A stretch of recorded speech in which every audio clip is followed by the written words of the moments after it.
There is probably no other such woman in history, about whose appearance there would not be such diametric opinions. Some who knew Catherine II intimately noted her, quote, extraordinary attractiveness not only in her youth, but also in her mature years, and compared her with Cleopatra. And other contemporaries noted that she had a rather masculine appearance.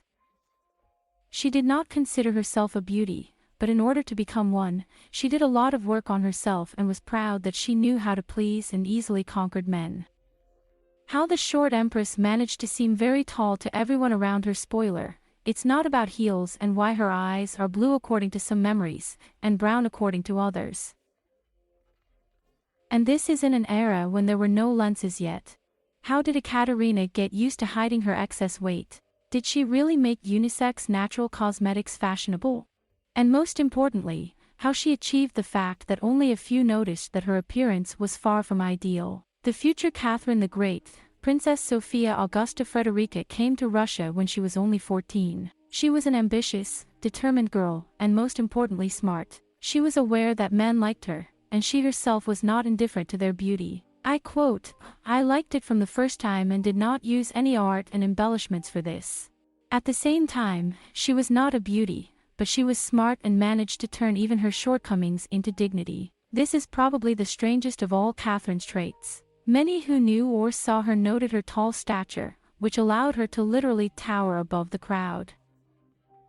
The Russian Empress, as the historian Kazimir Valashevsky writes, was majestic, formidable and beautiful in the eyes of almost all contemporaries. However, in fact, the height of the Empress, as the researchers found out, is only 1.57 meters. Then why do contemporaries describe her as a very tall and majestic woman?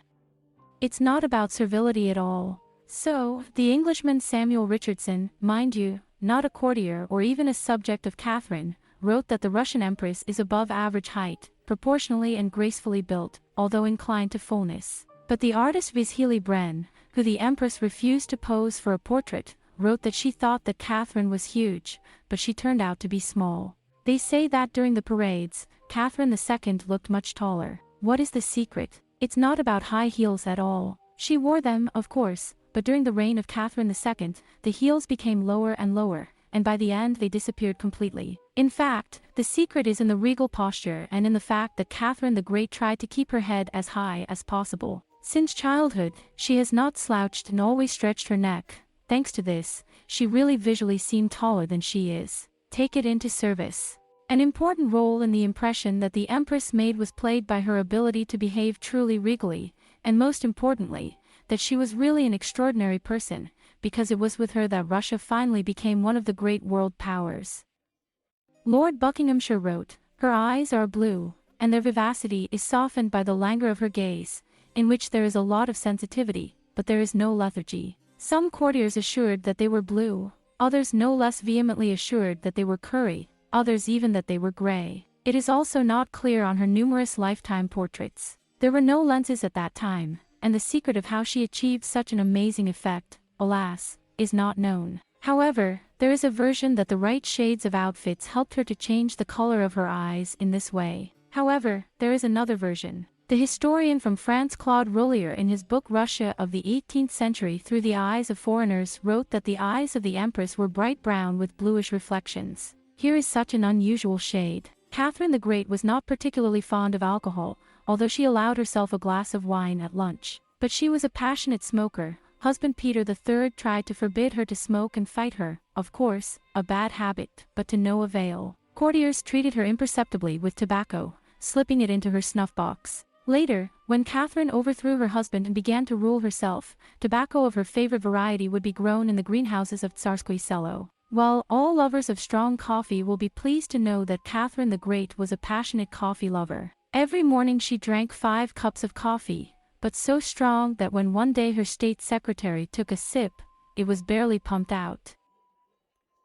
Such a heartbeat started in the poor guy. Usually Catherine is presented as a kind of magnificent lady with a huge bust, but in fact, for a very long time she kept a surprisingly slender waist. Judging by her coronation dress, at the age of 33, her waist was 62 centimeters. Even if we assume that the corset pulled her 6 centimeters, it's still 68 centimeters. Modern 42nd size. And this is after about 5 pregnancies and even 2 or even 3 births. But how did she achieve such a form? Firstly, she spent a lot of time in the saddle and was a great rider. And yet, unlike her courtiers, among whom it was considered that hiking was for the poor, the Empress loved to walk very much. Ekaterina even wrote about herself, "There is no person more mobile than me in this area. I was as agile as a bird, sometimes on foot, sometimes on horseback. I walk for 10 versts, as if nothing had happened." Secondly, she observed moderation in food and ate so little that surprised contemporaries. Morning coffee without sugar for breakfast. She refused dinner, and at lunch she tasted a little of 3 or 4 dishes, drank 1 glass of hock or Hungarian, drank a glass of warm water before going to bed. She recovered when she was already aged. So Charles de Ligne politely wrote in French that the lack of a waist is compensated, they say, by the magnificent shoulders of the Empress. She, they say, was probably thin in her youth, but, quote, "In Russia they get fat very quickly." But the already mentioned artist Vasily Bren, it seems, offended by Catherine's refusals, wrote that her face is still beautiful, but her body is incredibly full. But Catherine II would not be Catherine if she had not learned to hide her excess weight. The French diplomat Count Siger wrote that to hide her fullness, Catherine II wore wide dresses with long and puffy sleeves, like an old Russian outfit. She also learned to hide a double chin. She pushed her head forward, and it really helped to hide her chin. Eyewitnesses noted the good skin and pleasant complexion of the Empress, and to preserve it, Catherine wiped her face with pieces of ice 3 times a day. So the method is simple, but it works. But to combat wrinkles, the Empress washed her face with pickled cabbage brine, and here she was the ancestor of the modern trend. The thing is that already in that era France became a trendsetter in the beauty industry. Frenchwoman Louise Peugeot has created an innovative face cream bloom of ninon from almonds, lavender essence and poisonous lead. Fashionistas had no idea that their favorite night cream was killing them. The remedy was wildly popular in Europe. It was used by the Queen of France Marie Antoinette. But Ekaterina, although she tried this cream, preferred fashionable novelties, creams that were made from natural ingredients, prepared for her by her personal doctors. But Catherine II could not pass by another novelty. The most fashionable perfumer in Paris, Jean-François Yubagin, was also the official supplier of the Russian imperial court. In that era of perfumer, it's not just about perfume. Yubagin supplied the Empress with powders and cream-soaked gloves, and even fashionable toothbrushes, which were first met with apprehension in Russia. The same Radishchev protested against them, because, they say, women simply tear off the flap of their teeth with them. However, Catherine, again, unlike her predecessors, paid little attention to fashion and her toilet. She spent all her free time not at balls, but working, and on weekdays she wore the simplest dress and no jewelry at all. Her daily routine was far from how we imagine the life of an empress. I will quote, "For some time now," she writes to her friend, the writer Grimm, "I have been working like a horse, and my 4 secretaries are not enough for me, I have to increase their number." The Empress of the Russian Empire got up at 5 in the morning. After breakfast, the sovereign did not receive high-ranking officials.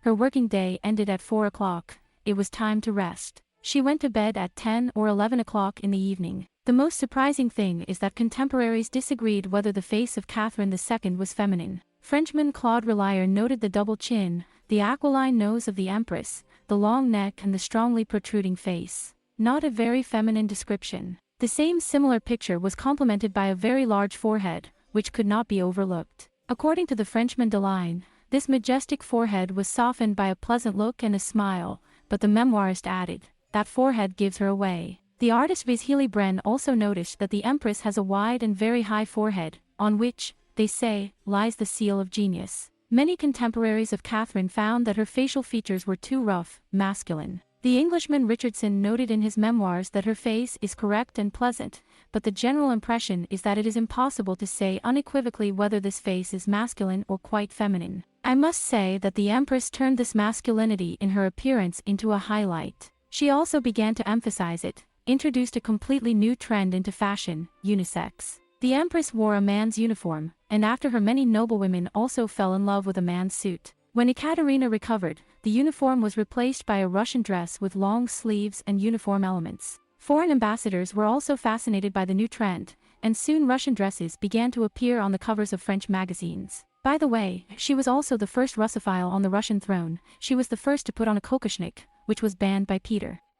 And this despite the fact that Catherine was indifferent to fashion in general. She did not notice it, and sometimes quite deliberately ignored it. So what was the main secret of Catherine the Great's charm? She was an extraordinarily intelligent, extraordinary woman. And as you know, the mind is sexy. But there was something more. The English ambassador to Russia, Lord Beckhampshire, wrote to Ekaterina, I quote, "She was never a beauty. Her facial features are far from being so fine and correct that they could make up what is considered true beauty. But a beautiful complexion, lively and intelligent eyes, a pleasantly shaped mouth and luxurious shiny brown hair create, in general, an appearance that a man could not have been indifferent to very few years ago. She was, and still is, something that is often liked and attached to herself more than beauty." End quote.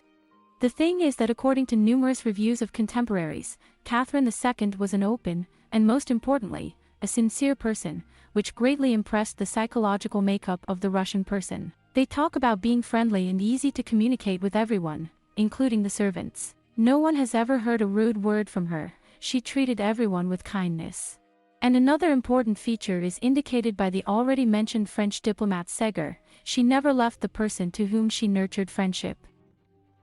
He particularly notes her genuine respect for the personality of a person, whoever he may be. A playful epitaph to herself, Catherine will write, having ascended the Russian throne, she wished well and tried to deliver happiness, freedom and property to her subjects. She forgave easily and did not hate anyone. And indeed, she was the first empress on the Russian throne, carried away by the ideals of enlightenment, the reconstruction of society on the basis of reason. During the entire reign of Catherine II, which is 34 years, only 2 were publicly executed. 1. Lieutenant Vasily Mirovich tried to release the born Tsar Ivan IV from prison for intent against the persons of the imperial house. Another executed, Emelian Pugachev, one of the impostors. Catherine herself will write, "I dare to assert concerning myself, if I may be permitted to use this expression, that I was an honest and noble knight, with a mind incomparably more masculine than feminine." The Lama of Bereatia was recognized as Catherine II incarnation of the goddess, White Tara, one of the 8 bodhisattvas. So in Sanskrit sources are called souls who have achieved enlightenment, but refuse to go to nirvana for the sake of saving other hostages of samsara. And here's how she describes what she dreams about: health first of all, then luck, then joy, finally, not to be beholden to anyone. Agree, it is very simple, vital, and most importantly wise.